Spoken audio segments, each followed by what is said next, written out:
morning, y'all. We're going to go ahead and start the Venture Outfitter Weekly. Today, we're being serenaded by Kevin Patterson, one of our community members, and just totally excited about that.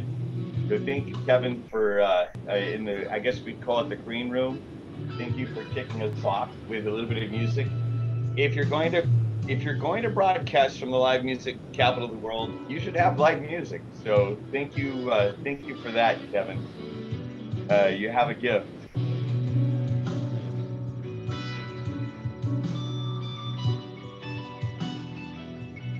We're gonna have him come play guitar at the Venture Forth reunion that's coming soon. It'll be towards the end of October. If you're in the Austin area, make sure that you're on our list. And thank you for doing it. Cool. All right. Well, welcome to the Venture Outfitter.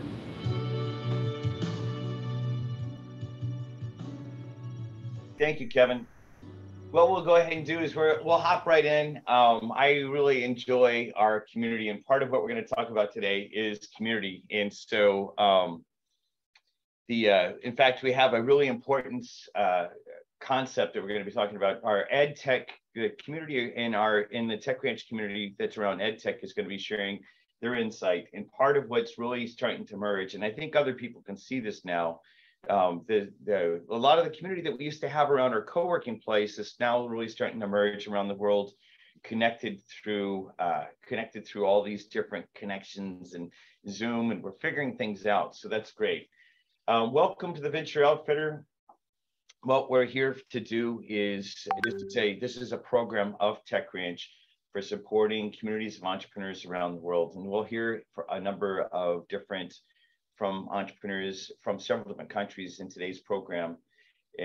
Just want to go ahead and hop on in. Thank you, DualWorks, for sponsoring our studio.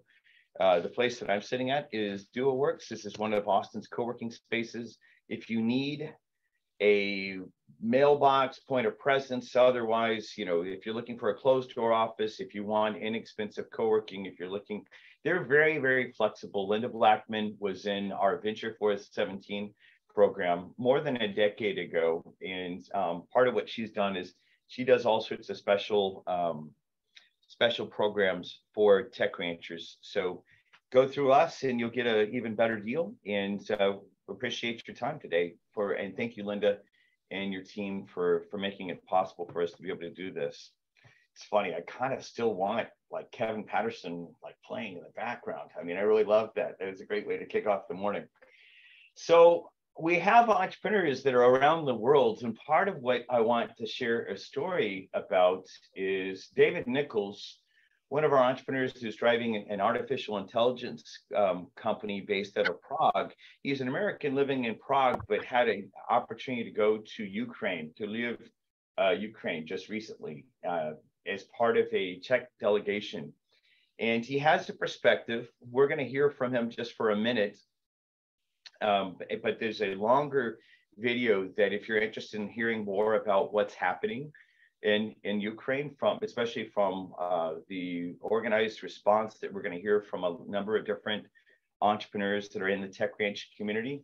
I just thought you'd be able to see this. Now, he wanted to join today, but he actually had another customer meeting that we couldn't move. But I asked him to do a short video. So here is David Nichols. They're very happy to have you there. It's very safe. Very few limitations to going there. I have a longer video if anybody wants to see it.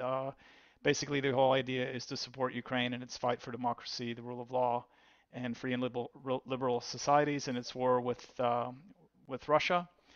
And I would recommend to anybody that has the ability and has the motivation to go to Lviv, even now during the war.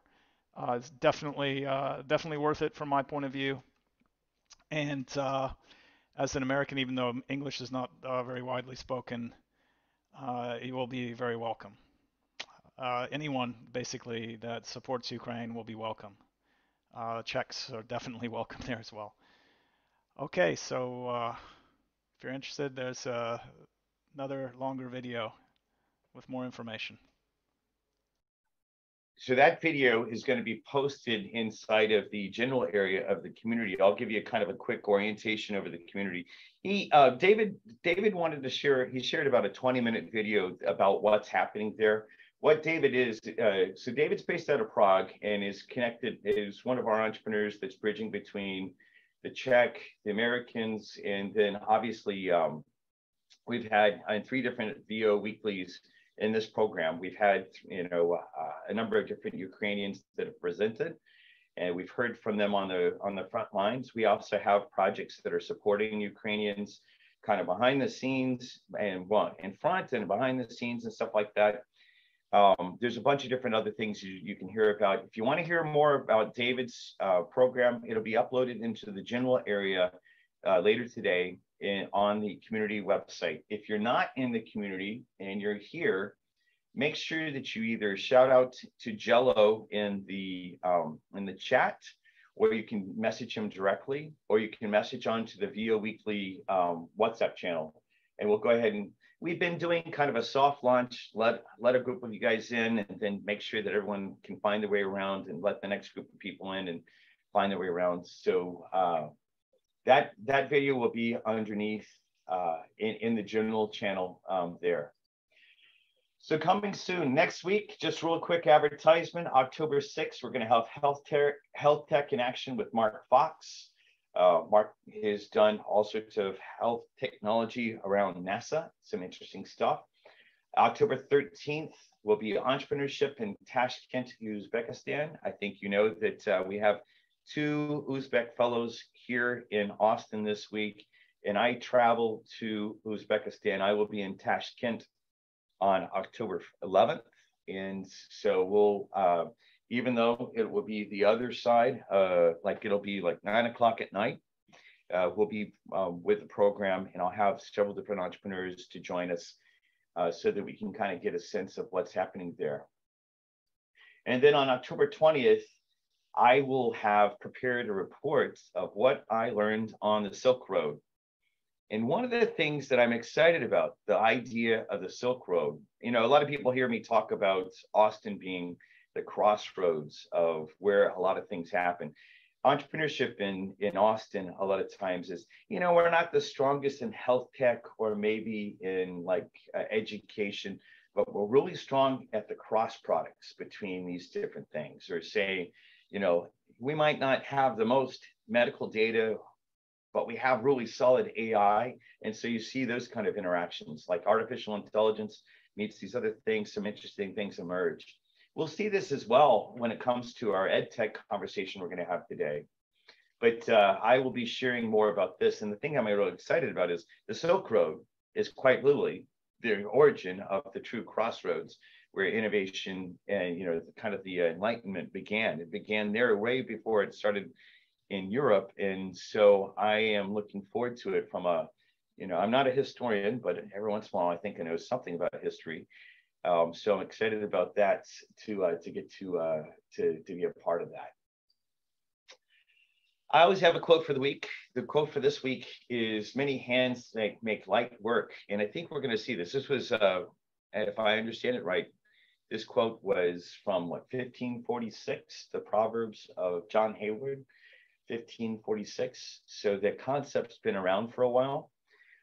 Today, as I introduce Melvin Hall, who's going to be talking about the work that's happening across the EdTech community inside of the Tech Ranch, there's this bigger Tech Ranch group, and then there's this identifiable, there's this big Tech Ranch community, but there's this really strong identifiable EdTech community inside of that's supporting each other, and you're going to see a lot of interaction back and forth.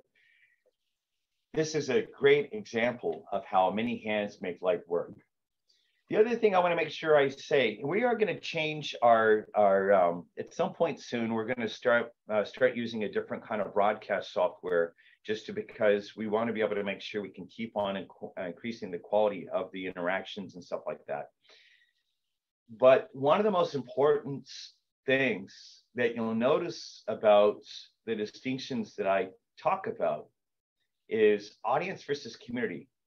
I don't want to have an audience. I want us to have a community. What's the difference? yes, everyone knows that I could talk and just, like radio, one direction, blah, blah, blah. That's not what we're here for. We're here to be in community with each other. We're here to be what I call, or what is called, a community of practice. And a community of practice works with each other, discovers new things. Many times I'll talk about this concept of that if you want to take on the sharks and the whales of the world, you need a school of piranhas. And startups can coordinate with each other in a way that makes it possible for them to act as a school of piranhas.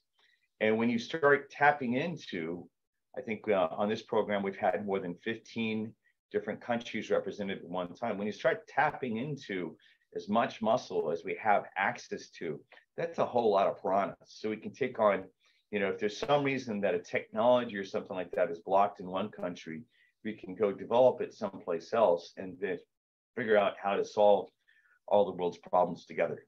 And it takes community to do that. So although I might talk in the mic more than anybody else, we're not here to be an audience. We're here to be a community. And I want to make sure I keep on presencing that concept. So today's program is sponsored by the letter H.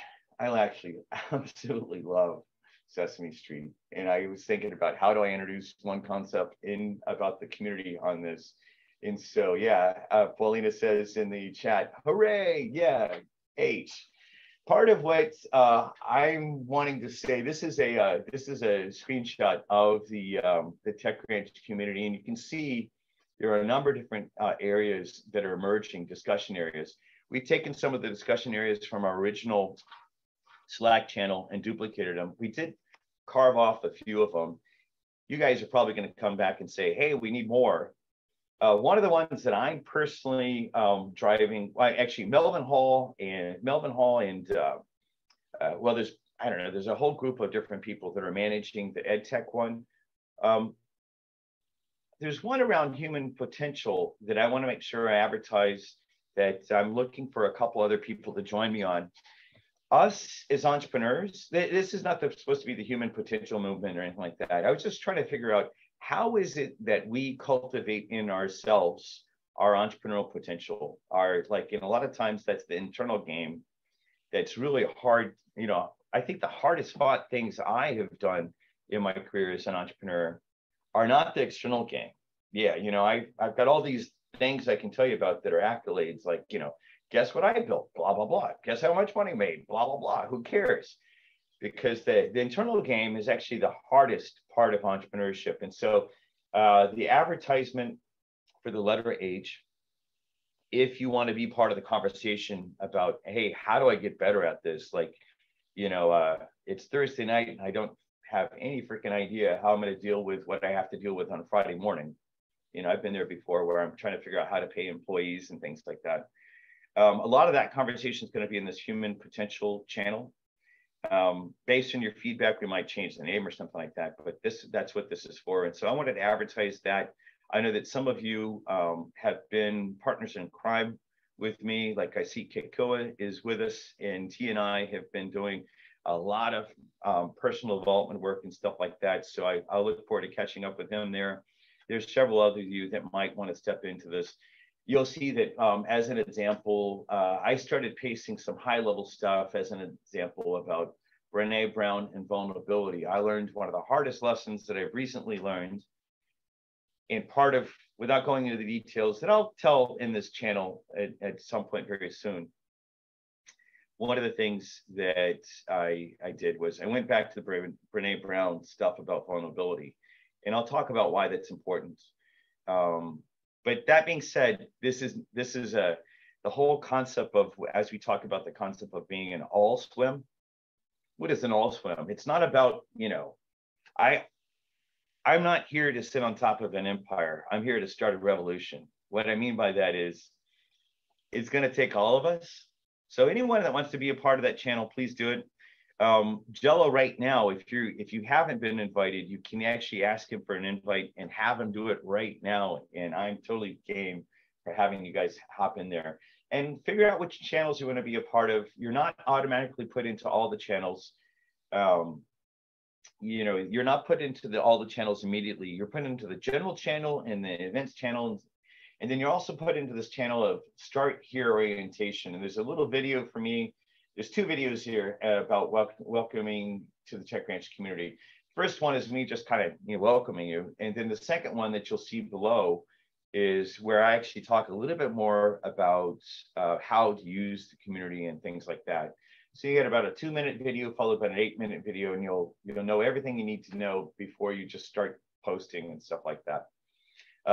Let's see. Jasmine says in the chat, I need an invite. And Jello says, give me your email. So if you want to just go ahead right now, Jello is a little bit busy because he's had some stuff happening with family and he's on the other side of the world. But if he had, I think he's got a little bit of bandwidth right now if you want to take advantage of,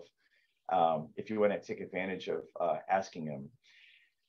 So this is switching into the EdTech. If you're here today and you're not part of the EdTech online part of our community, make sure that you sign up. I know that we have more speakers than are represented right now in the EdTech community online. And that's natural because we just decided to go forward with this community platform. Kind of what's at play is the guys at Slack started charging an inordinate amount of money for their platform, and there's nothing wrong with that. There's nothing wrong with them, but if it's impossible for us to have a program that includes free membership for many of you if we're having to pay $6 per month per user, right? So we're getting away from that. We're going with the Circle platform. It's going to give us a lot more flexibility too. And if you're building out a community platform as well for your community, you're welcome to get into our build channel as well, which might or might not be visible to you.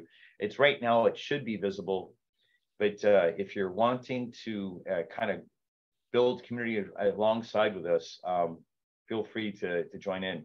Stephen Galbraith, who actually right now is in Tampa, Florida, and is one of our educators, who's not going to be on because he actually sent me a note saying that they're under this much water. So I'm disappointed we're not going to be able to hear about his EdTech platform called Tappy.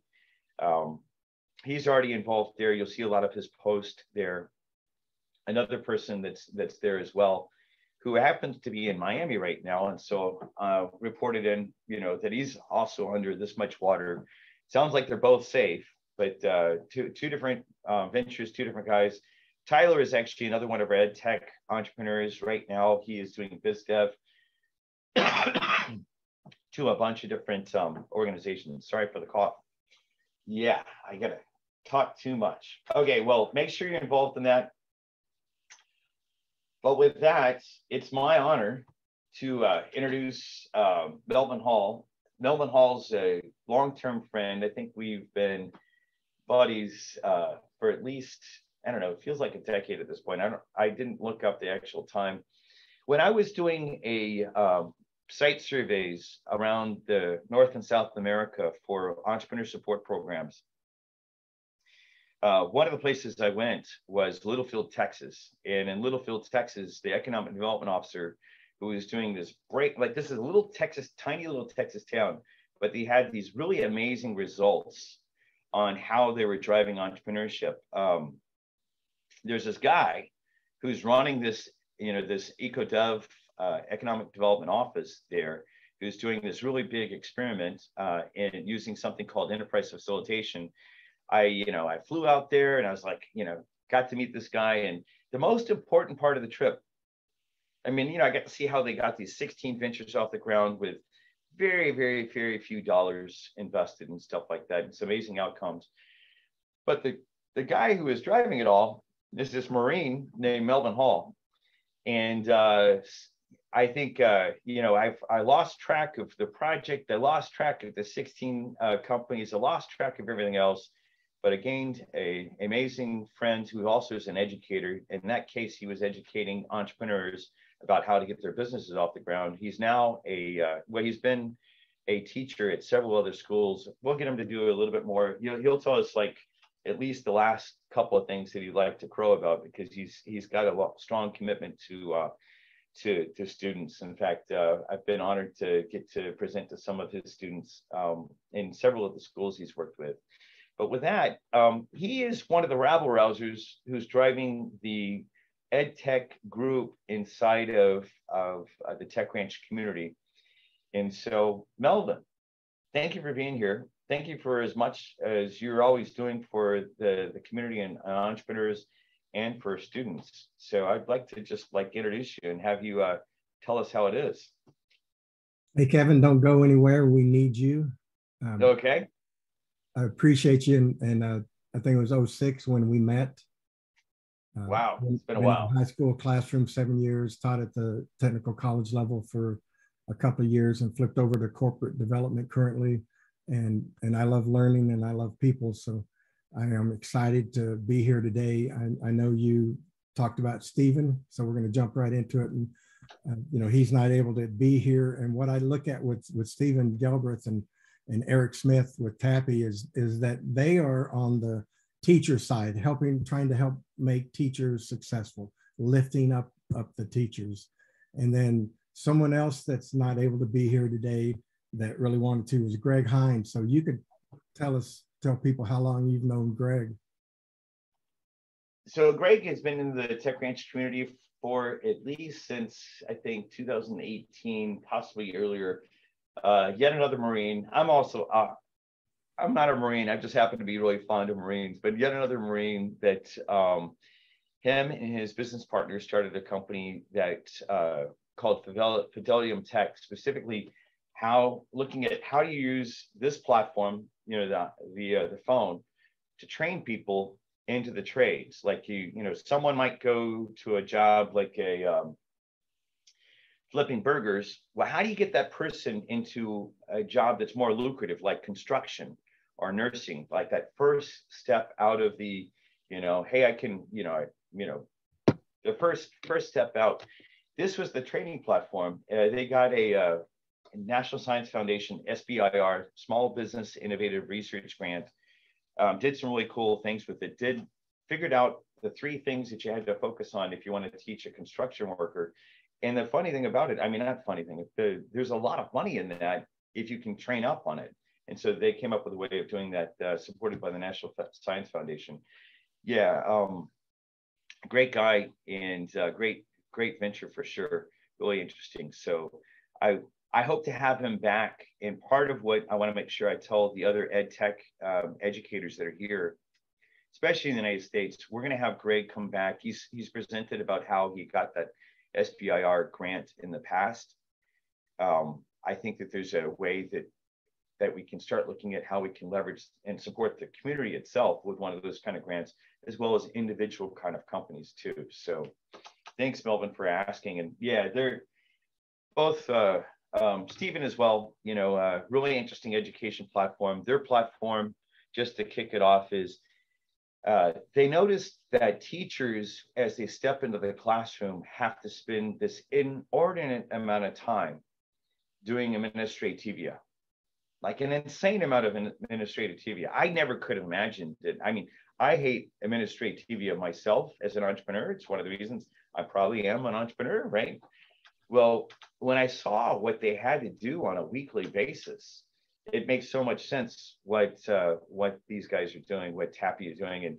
And Stephen's business partner is a PhD in education and has quite literally done more than, I think, 3,000 or more reviews for teachers across the state of Florida.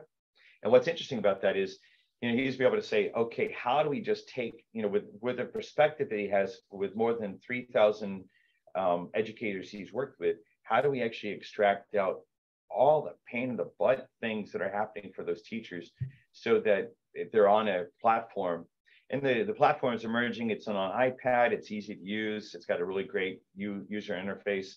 The whole idea is let's create some community for those teachers, as well as let's have a way that we cut down the administrativity that they do, as well as they can share curriculum together. And the big issue about curriculum is, as soon as a new law comes out, the teachers actually have to scramble to fit into that curriculum box. Well, how do you actually take that and then, and instead of, spending all your time saying, okay, now we have to make sure does this match what the Florida state, regulations say we have to have there, they actually make it easy. The teacher can do it's not just one click, but it's close to one click, which is amazing. So with that, Melvin, Yeah, I can drink some water. Thanks, Kevin. And the thing with Greg and what he's on the student success side, everybody's working together. That, I think about TAPI, teacher success, and what Greg's doing. And he's at the hangar at Brookshire, which is in West Houston, so outside of Houston there. So some of the other folks that are on here really need to connect with them. We'll get that information out. And we're going to go down the list. We have a lot of people here, so I need everybody to do me a favor. Do not talk as long as Kevin did. So. Okay, well, that I'll put myself on mute. It's in your hands, sir. Well, we still need you. So I don't know to say, is it Kinkoa or John Gonzalez? How do I say that, Kevin? John, or Kikoa. I call him Kikoa just because of through the connection I have. But John Gonzalez here, Kikoa. Go right ahead. Okay, so I'm going to give you the spotlight. Take it away for a few minutes, and then we'll jump on to Karen. Great. I created a short presentation. If it's possible to share my screen. Sure. Let me see if I can get this started. Let's see, share screen. Perfect. Share. Can you guys see my screen already? Oh no, here we go. Not just yet.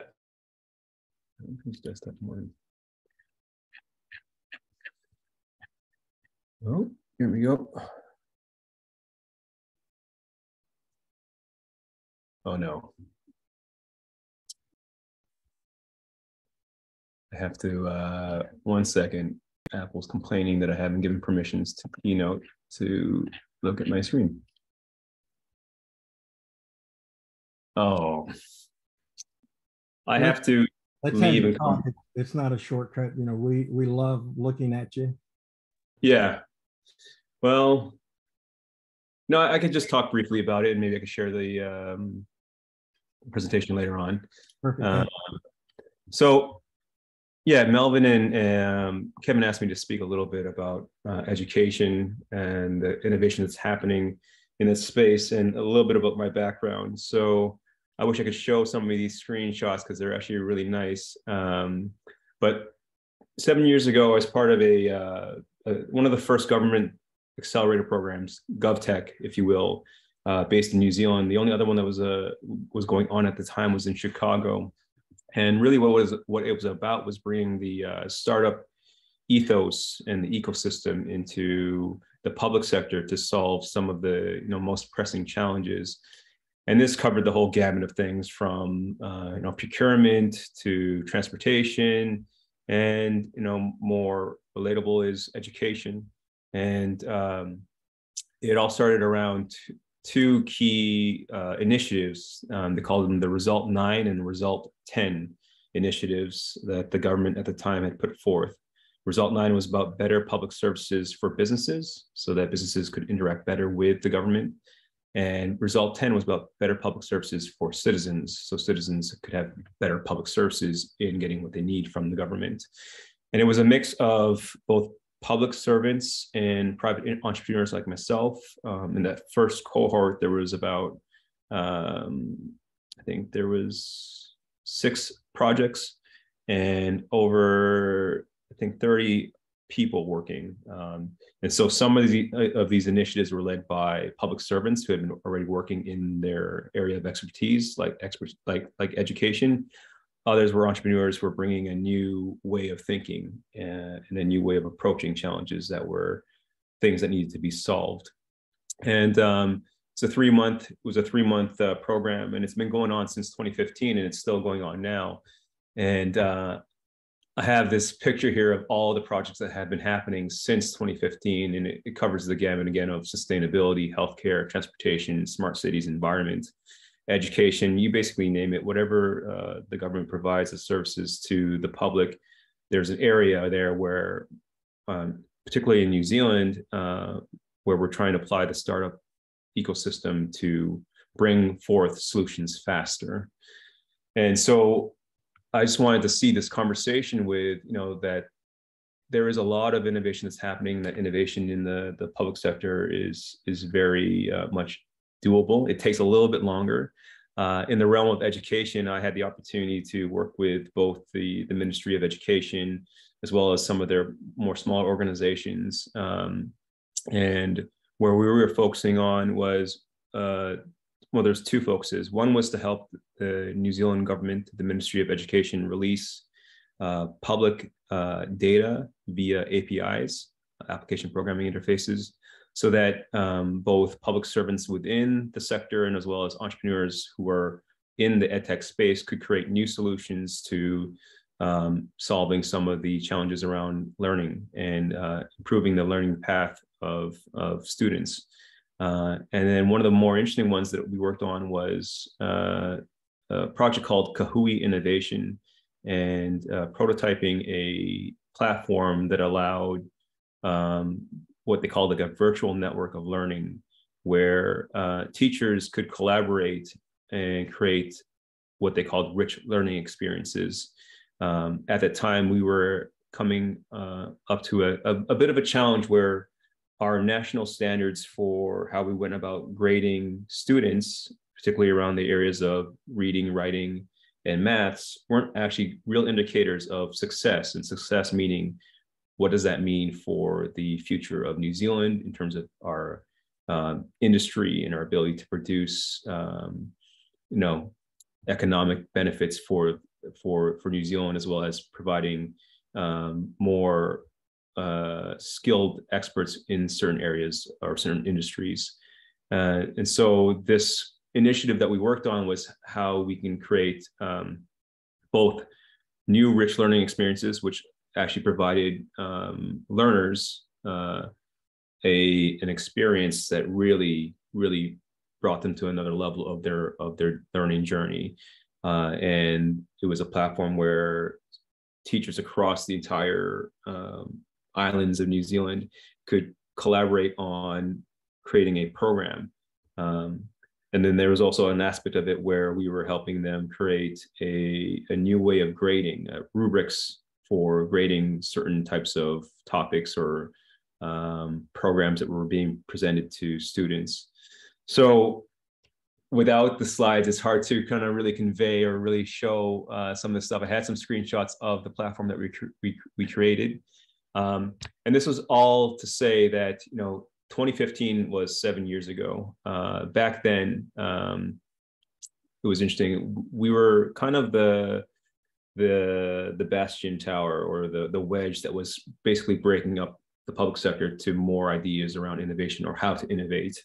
And since then, as I can see, there have been over, it looks like over 50 projects that have gone through this program. And where I want to leave it is that it's that the public sector is definitely a place where we need a lot of innovation and around education in particular. And if there's ways where we can find a collaboration with a public agency or an education provider, where we can bring in the startup ecosystem, or the mindset rather, where we can collaborate with entrepreneurs like ourselves or entrepreneurs within those sectors, and move them through a innovation process, much like the startup way.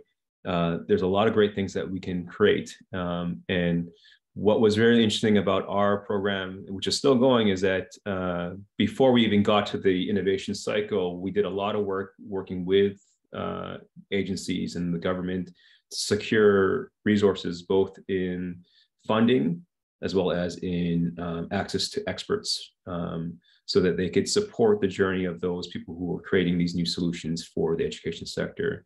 So that by the end of the startup program, after 3 months, there was a big pitch that we would do. There were people in the audience from public sector, from different agencies, who had already kind of sectioned off a bit of budget that they could then present to or provide to startups that had, you know, some traction or some legs that they could take them to the next step. So that's basically where I'm going to leave it. Sorry that I couldn't get the presentation up, but yeah, I just want to leave it with that sentiment that innovation within the public sector is definitely possible, and there's a lot of cool things that are happening. And yeah, thanks for having me. Appreciate it. Man, we appreciate you being here, and it's very exciting to hear what you're doing. And I believe you're in the community, so folks can reach out to you there and find you. And we can do questions and answers in the community. I wanted to queue up Karen Parker right now. And Kevin, what's your background with Karen? You'd introduced her recently. Oh, sorry. What was that? Sorry, I did. Right. You said what was my background with which person? Karen Parker. Yeah, so I was introduced to her through the not the French connection, but La French Tech. So and we actually hadn't gotten a chance to interact yet, but part of it is I quickly introduced her to Melvin because that's kind of the way things happen around the Tech Ranch about the community. There's so much opportunity for plugging into the community, especially in these specific areas. So Kareem, please. Yeah, so bonjour, bonjour, everybody, bonjour. Hello. So I'm yes, when I heard Kane talking, you know, this is what we live every day with my team. So I'm going to share a few slides to accompany my presentation of what we are doing. I will try to make it short. So you were talking about, you know, what teachers and administrators in schools are going through, and students too. I've been working for 10 years with public schools, mostly underserved, providing social and emotional programs, really focused on supporting the emotional, mental, and social well-being of students and teachers, and also to some extent parents. So these are the things, when you ask teachers, we surveyed about 100 of them in Corpus Christi, Houston, what they are dealing with every day. And I believe that if we don't support our teachers, if we don't support our administrators, the system is about to collapse because students, they don't connect anymore with the way we teach, with the way we educate, and teachers are, as you know, resigning. So I wanted for you to see, and this is when they say what they are dealing with. They are dealing with all of that. So this is something that I wanted to address through, you will see an app, and also the students. So students are dealing with an increase in depression, increase in trauma, increase also in online harassment. And all of that prevents them from learning. So for me, the foundation of everything for learning is feeling safe and feeling connected with your teacher, with the people who are going to help you and understand and learn and grow. And most of our students right now, they are not willing to do it because they don't feel safe and they don't feel connected. They don't feel socially safe. They don't feel even they have potential. They don't even imagine how much potential they have.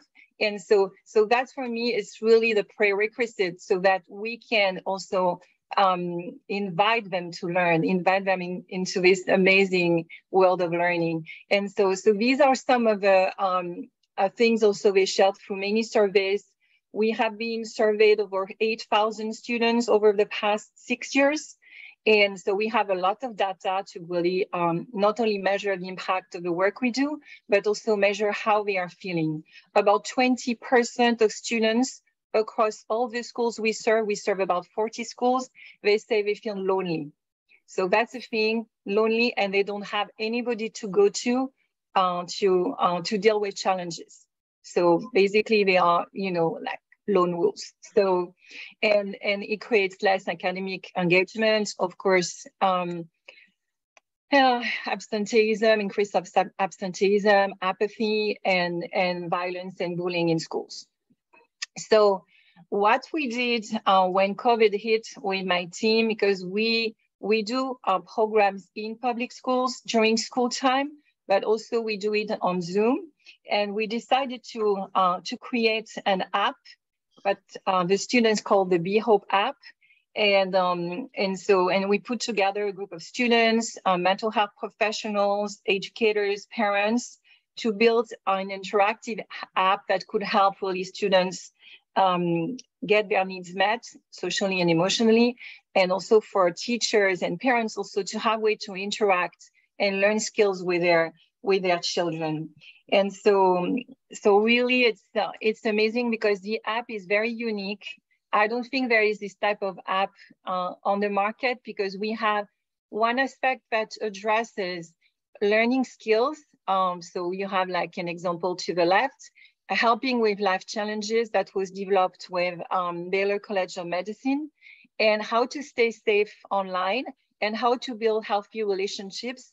And we developed it with Unbound Houston, that is very focused on sex trafficking and social media safety. So we are teaching interactively skills and also responding to their questions. And we have another piece which is about building community. And so that piece is really about having a safe feed where they can post images and they can post comments about their life in school. And this is moderated. Fun workshops where they can learn additional skills, and also getting involved with community projects, service projects. And the last one is about spreading the good news. What are the news we can share that shows the difference we are making in our community? So this is basically the app that we are piloting right now in 15 schools. So we are getting, so I'm going to stop sharing. We are getting data, and we don't have enough data from my perspective really to see exactly how we could even improve the app. Right now, we beta tested it with several schools. And as I said, we are implementing it with 5th, 6th, 7th, and 8th graders in 15 schools in Houston, Corpus, and San Antonio. And really my hope is to see how we can grow this app and bring more exposure, but also partner with others. There is something I've been talking about also about health. You cannot learn if your brain is not well fed. You cannot learn if you keep eating sugar all the time. So it's really hard to have a brain of functioning well. And so I feel also we need also to address the aspect of the food we eat, how we also treat our body, which is, and our brain, which is our foundation. So several ideas, but really I'm hoping to partner with others. I'm hoping to see how maybe we can bring that part for me that is very key to other school districts and grow it as a community, because this app was created with students, for students, with educators, with parents, but we need more. That's beautiful. Absolutely. I apologize for my mispronunciation on names, and we met yesterday, and I absolutely love what's going on. And Denise is queued up. She's going to share some things, and then we'll have Crystal directly after that, and then we'll go into a lightning round. So all of y'all need to meet. You're working in the same markets, and you don't have to do anything I say. I just see the things and have dreams. So thank you so much, and you'll be excited what Denise is going to share real quick.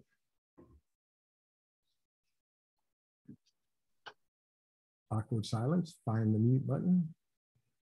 Okay. Can you pull up that brochure, Melvin? Ooh, keep talking. Let me go look. Okay. All right. I'm very excited to hear what the last two people are talking about, because it fits. I am a not retired because I'm still working. I'm a teacher, counselor, principal, coach, and I am ranking myself as a Top Gun. If you've seen the latest Top Gun Maverick, you know exactly what I'm talking about. Think about Tom Cruise as he ended up not only teaching, but he ended up demonstrating and showing them and living the same experiences that the students were. And it's at the highest level ever. And that's the kind of teachers we have got to have in the classroom from now on. As was just previously stated, we don't have, our system has, I think our system has already collapsed. I think we're just now seeing the results of the collapse. I think Humpty Dumpty fell off the wall when COVID hit. And I think he crashed into 1,000 pieces, and he's never coming back again. But it's a great opportunity for the entrepreneurs to go ahead and do what's right and do what's best practices. So what I'm doing is designing a process that strengthens student well-being while it focuses on mental health, wellness, and safety goals. I am working on a dashboard where you can assess schools in the amount of interactions the students have with the grown-ups and the quality of relationships, and then how the students are allowed to make decisions, to choose to learn the standards, but do it in the way they want to, and as a game-like platform. So I call it Fortified, and the Fort is based on its capital. So you can see it. Okay, so it Fortified saves kids' lives. It fortifies, creates real and virtual challenges. Kids build imaginary forts, supporting well-being and accelerating their learning while they're doing all of this. Fortified listens. So how will you listen too? And I'm watching the last presentations, and we're all in the same boat, and we're actually all going the same direction. So I really would like to have some feedback on how we can move this forward, and all of us. Part of it, I can't figure out how to pay for it. This is where public education is huge, and it is the foundation of our democracy. We have to keep it going because it's public. We don't get the funds directly so that we can make the choices on them. Currently the curriculums are designed by someone in a university that has a good contract with lobbyists or legislatures, and they're connected. The testing platform that has been adopted in many, many states is geared for sorting, top to bottom, who's first, who's second, who's third, and it is for achievement. It's not based on what they're learning, it's what they're achieving. So if you've changed the focus to learning, then it ends up being the kids that get to make the choices because they're the ones that are doing the learning. So how do we marry all that? How do we allow teachers to use best practices and get rid of the administrivia, because all it is compliance. So we're just working and working to get to the lowest common denominator.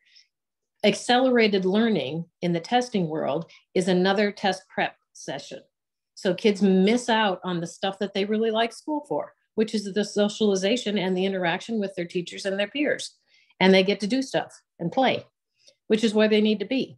Anyway, that's what I'm looking at. And I have some ideas. I want to continue doing the research.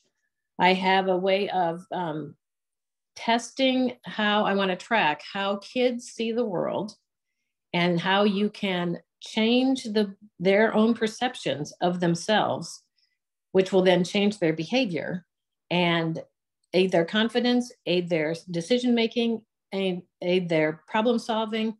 It will help them help themselves. They'll be able to be their own teacher, their own counselor, their own grown-up. They'll take care of the inside. They'll know the questions to ask. They'll be able to find the adults that they need to talk to, because we're looking at kids not only externally, but internally, which goes back to what Kevin talked about first thing this morning. I think I know how to put a dashboard together and a platform so that we can continue watching where they start, how they make their decisions, what happens, and then how they come up with the solutions, but how they grow. So we can measure that, but it's not a survey. It's not a multiple choice test. It is an observation of relationships and time spent with people that matter, that can help them. So that's me. You know what, Denise, there's one thing I have to say, and given our short time, I want to make sure that the story that Denise has saved several children's lives. She told me a story about a 5th grader that was in the process of making a plan for ending her life. The stuff that what she just presented, I just want to make sure that I ground in that it's not an idea that Denise has. It is something that she's been doing as an educator.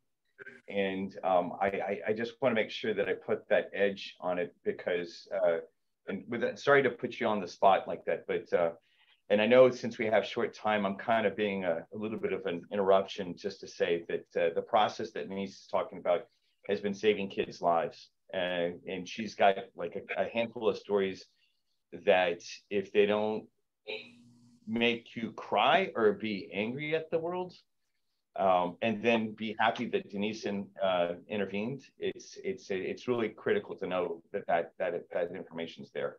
All right, so sorry to hop out, but I'll hand it back to Melvin. I just want to make sure I said something about that. Thank you. Thank you, Denise. Beautiful. And Kevin, thank you. And Crystal, do you have time to jump in for a couple of minutes? I was on mute. Sure.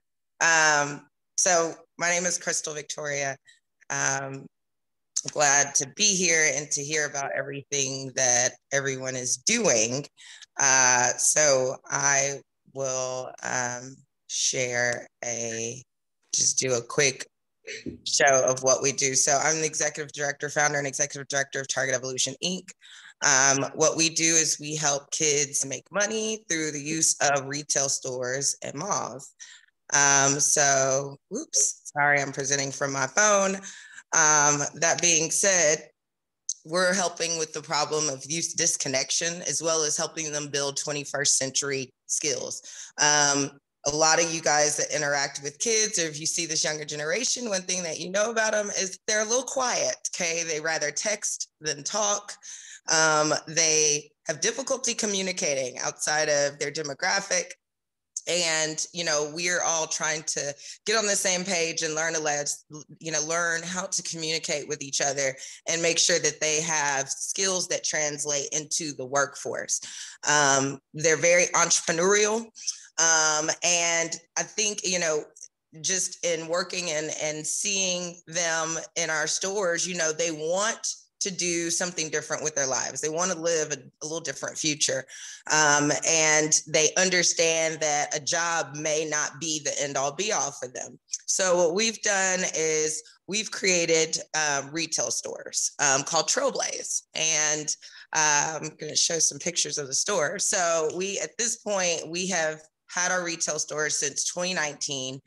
We also have a program that prepares them for the store. But the goal is for them to learn how to sell and how to communicate with a wide variety of diversity, demographics and people, to make sure that as they are building a product to sell, or if they're providing a service, they know how to communicate and they have the confidence to establish something for themselves. So, you know, there's a lot of, you know, tech ideas out there, but what we're finding, and I think what the workforce, you know, our current employers are finding, is that communication skills are a must, no matter what field they decide to go into, whether it's a service or a product. Kids need to learn how to communicate. And so us being in high traffic malls has allowed us the opportunity to give them high traffic locations where there are thousands of people that walk by them a day. It forces them to communicate. A little uncomfortable for some of them. And obviously we've had to take precautions due to COVID. But that being said, we've been real successful. We've had 2 stores open in Dallas and Houston currently, but we have grown 5 times to the point we're now in partnership with Macy's, as well as with a national mall owner, Brookfield Property Group, which owns 160 shopping malls nationwide. So we're currently working on our new flagship store, which essentially all of our stores are retrofitted. They're a storefront, meaning that you walk in, there's products on the shelf. It looks like a regular store. But then when you walk to the back, you have conference rooms, we have classrooms, co-working space. We are considering doing a mini maker space so that kids can actually create their products in the store, learn about entrepreneurship, get trained on how to talk to customers, and then get on the sales floor and start selling. And so it works. We've had really great results as it relates to how much kids earn. So it's required that they work 1 day a week. They pay a nominal rent. It's like $100 to $150. But on average, our kids make $300 to $500 a month, provided they work every weekend and they actually learn how to sell and communicate. Our methodology is called Learn, Earn, Apply, and Reward. So kids learn skills. They pretty much get in the store and practically apply those skills. And then they earn money. And we reward them for hitting different revenue goals and milestones. So I have a great team and board that's been with us for 2 years. This particular board has been in place, but we're always looking for new board members. So if anybody wants to be on board of a really cool organization that's growing, please let me know. We've been in the press and the media lots of times. I think we're actually been on the news twice this year in Houston, advertising our new store as well as our program. We have great partners, lots of colleges, lots of banks, like I said, national department store, and a global mall owner.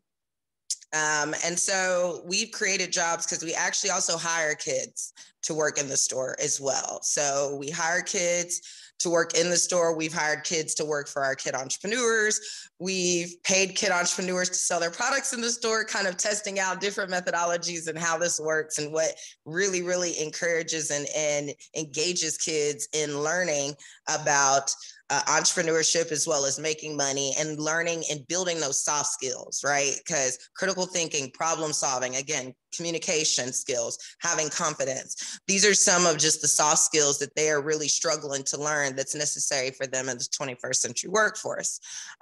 We've been in business for 11 years. Obviously having stores for the last 3, but it's been a journey from creating a textbooks to a learning management system to having summer camps to expanding to 4 cities in Texas. Like I said, to now retail stores to really make sure that the lessons that we teach our kids stick. So right now we are raising funds to open 10 stores in the top 10 US cities, as well as converting our curriculum online into virtual reality modules. Again, making sure that our learning, our teaching and our training is engaging and that it gives them the opportunity. We have a platform for them to apply what they're learning.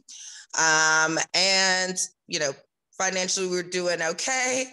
But essentially that's what we do. And so our goal is to reach 100,000 youth and to ensure that they have an opportunity to get an education, earn money, create jobs for others as well as themselves, but pretty much be prepared for life in the 21st century workforce. So that is what we do, and stop sharing.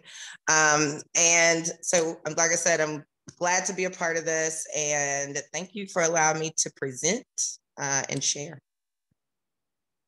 Yeah, Crystal, always really proud of what you guys have been doing over the years. I've been a fan of Crystal's work for, I don't know, it's at least 7 years. So I think maybe even longer.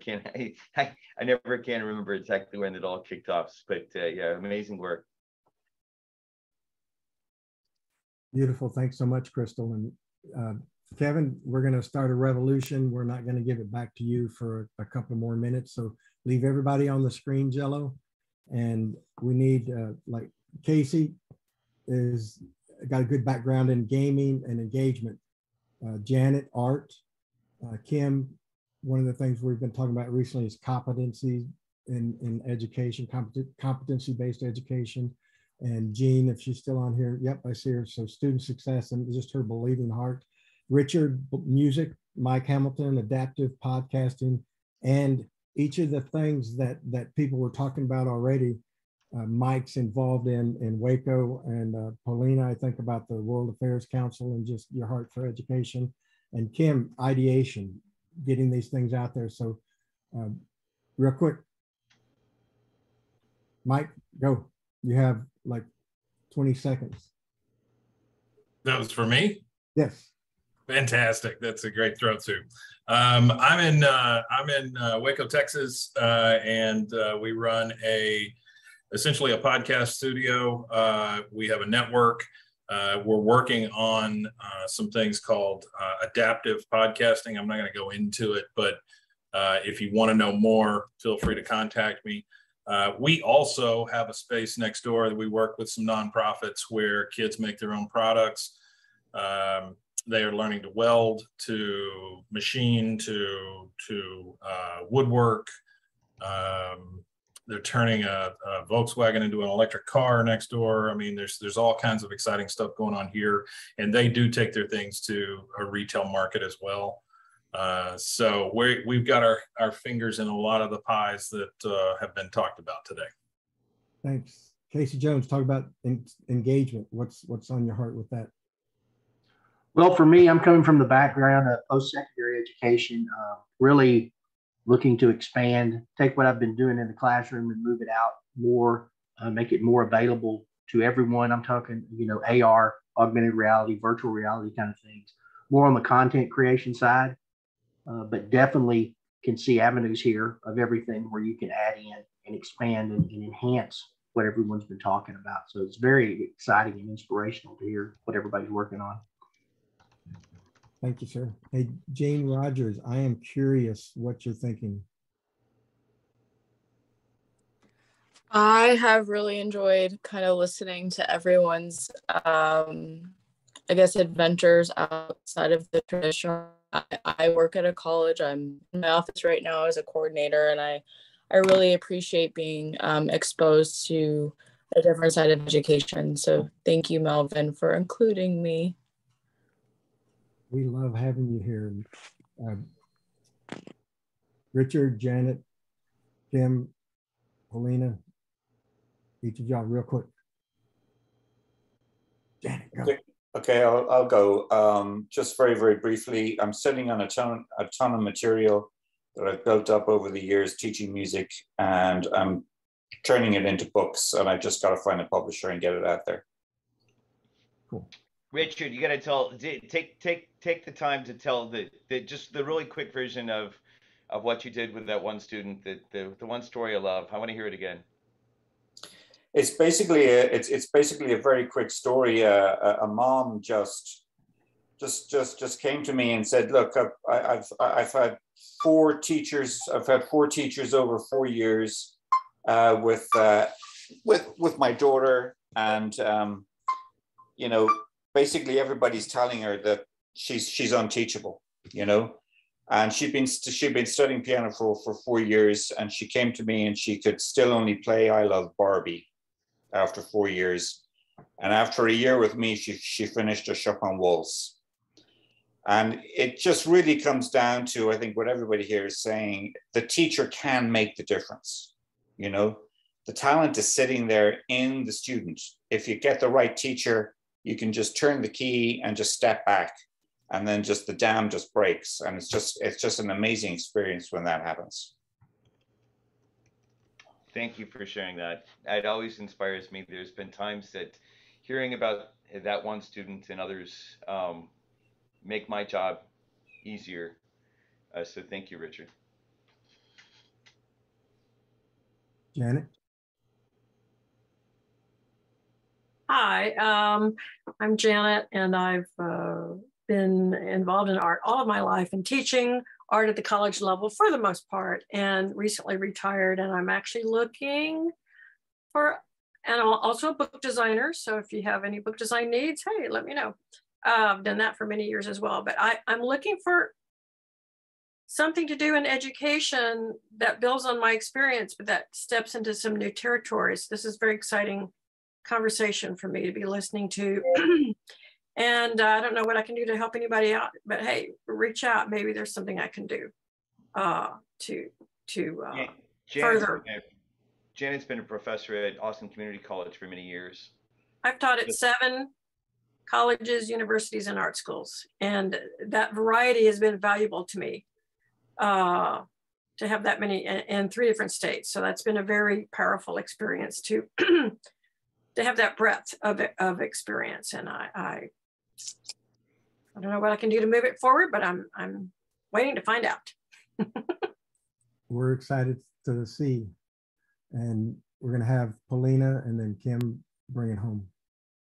Oh, hi. Thank you so much, Melvin. Oh my gosh. I do not know how to even follow through all this. So I'm on the board of the World Affairs Council. We're partners with Kevin and Tech Ranch, and Kevin and I will be working on having a better schedule for most likely into the new year to have collaborative events together.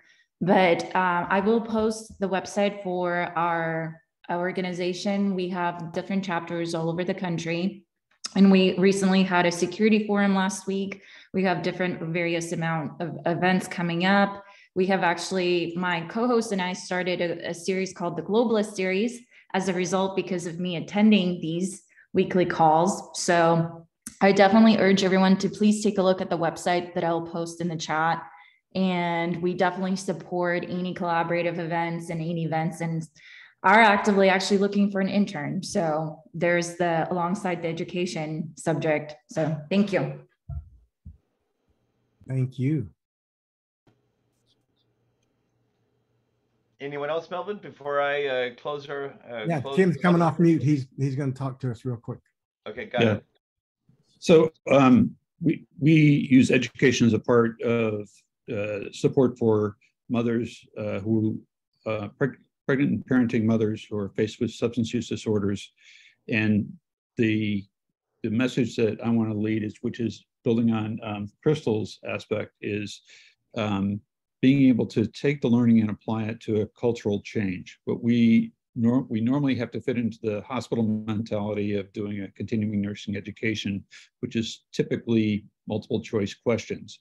We've developed a competency application so that we can have a low-cost implementation where nurses compare their actual application of the skills and facilitates discussion in a high turnover environment that people get on the same page. So I just wanted to make a point of that is, and again, I think that the really exciting thing about Crystal's thing is you're helping these people develop a culture, because where we need to go with supporting people with addictions is to also battle stigma and empower those people to overcome lots of barriers as they continue on their journey of recovery. And it takes a team to do that. And the more we can do something to have people understand that situation, I think is helpful to supporting the people that are in that environment. That's it. That's awesome. And Kevin, I apologize. I can't pronounce the young lady's name. I don't want to leave her out. Is there? I want to come off mute and. Savara from one of our fellows from Uzbekistan. I don't know if you'd like to share some of the things that you're doing in Tashkent. It would be great if you'd like to. I think we might be putting her on the spot. Our other fellow, Maftuna, who is with her right now, got a little bit sick last night. So Savara's taking care of Maftuna. So we'll hear from them on our coming program about what's happening with Uzbekistan for sure. Perfect. Thanks for letting us carry out the revolution, Kevin. You're the man. Yeah, no, thank you, Melvin. It's all about the community. It's all about the community. Hey, so what I'll do is, because we're going over just a little bit, I will start the whole process of wrapping up. I know we've had a number of people who had to step off the program. I want to say a great thanks to Melvin. Melvin Hall has each one of the groups inside of the community needs a person to be the lightning rod of that group. EdTech, it's been Melvin Hall. In health tech, we'll talk more about that. In the mental health tech, there's going to be a separate area for there. We have a group. I already have a committee of 33 people from another organization that I put together that we're bringing into there. I know that there's been at least 2 different ventures that have been talking about mental health tech. We'll pull that together. Make sure you get into the community. Make sure you take advantage of it. You know, we're now going from me being really conservative because I could tell that the community website and the tools that we had previously, really, you guys were saying, hey, Kevin, we really want to be part of the community, but your community tools suck. Well, now they're not perfect, but it's time for me to get over being a perfectionist and just saying, what we just saw was beautiful, right? What we just saw was beautiful. A lot of pioneers that are saying, hey, you know, I'm out there alone. Let's get them into the community, get them into this group, because each one of you has a little bit of insight for the other ones about how we can work on that. 2 other people that were here, Tyler Johnson, who is that business development executive that's working with getting other platforms into the universities. He's interacted with 300 universities, so there's interesting leverage there. Another gentleman that was in Mexico, a number of universities there as well. Robin, the executive director of the Texas International Education Consortium, was with us for a little bit of time, and then she had to step out. She said goodbye a while ago, so thank you to her for joining us. The main point that I want to make is there's a lot of muscle that we have to tap into, and entrepreneurs that are working with each other can actually do some really powerful things. The thing that I actually want to make sure I remind us is it's like in days of old, if you were a wheat farmer and I was a wheat farmer, we didn't see each other as competitors. We saw each other as essential collaborators, because if we didn't get that wheat out of the field fast enough, you know, like where me and my family helped you and your family, you and your family helped me and my family. It's through doing that. That's what makes it possible. There were a couple other shout outs. I'm just going to read these just because I think that they should be on this as part of the record. Jasmine Ong from said, hey all, I'm Jasmine from Malaysia and I work in the K to 12 back home here on the State Department sponsored fellowship to learn about community impact through alternative pathways to education, challenging the college only route for social mobility. It's been so interesting, but I have to leave for another meeting. I hope to connect with you all on the platform. Keep up the great work and continuing to inspire people. Tyler said something. Thank you for the invite. Interesting orgs and companies. I joined late. Let's chat more about your idea. There's a number of other things that I have, like Kim Johnson said, having 2 kids starting retail. This is exciting. To start in an environment with supportive management is something that helps development and is missing in retail management, in my humble opinion. Let's see. There's quite a number of things. I know that a lot of y'all had to take on off. Reminder, October 6th, we're going to have a health tech leader, Mark Fox, who's been at NASA. He's going to lead us in some insight about what's happening in health tech. October 13th, I'll be in Tashkent, and we'll have a number of entrepreneurs from Uzbekistan to give us perspective. And then on the 20th, I'll be back from the Silk Road, and we'll be talking about that soon. There was a question earlier if we can do a follow-on. Obviously, we have more EdTech entrepreneurs than we squeezed in today, and so we'll make it a point to have a follow-on for this, just because that's part of the thing. Because from my perspective, the thing I get to see is I get to see all of you guys, because but it's now important for the community to see each other. If you didn't get into the community area and you are an EdTech entrepreneur, we'll post a link to this YouTube, or Jello will post a link to this YouTube or repeat of this into that area. Do a shout out both in the general community area where it says start here, and also do a shout out in your EdTech channel. It doesn't cost anything to participate in those channels. The whole idea is we want you to be serious about, being a pioneer, driving something forward, and this is for entrepreneurs that are doing so. That's the only requirement, and play fair with the other kids. If you're hearing this recording or you're hearing this broadcast and you're not involved, you're not on the newsletter, or you're not in our country manager program, or if you want to plug in another way, go to this URL right here, techranch.com/connect, and you'll be able to plug in to getting on, getting involved in the community. And with that, it's always an honor to be a part of a group of entrepreneurs that are driven by vision and values. Let's go change the world for the better together. And maybe we can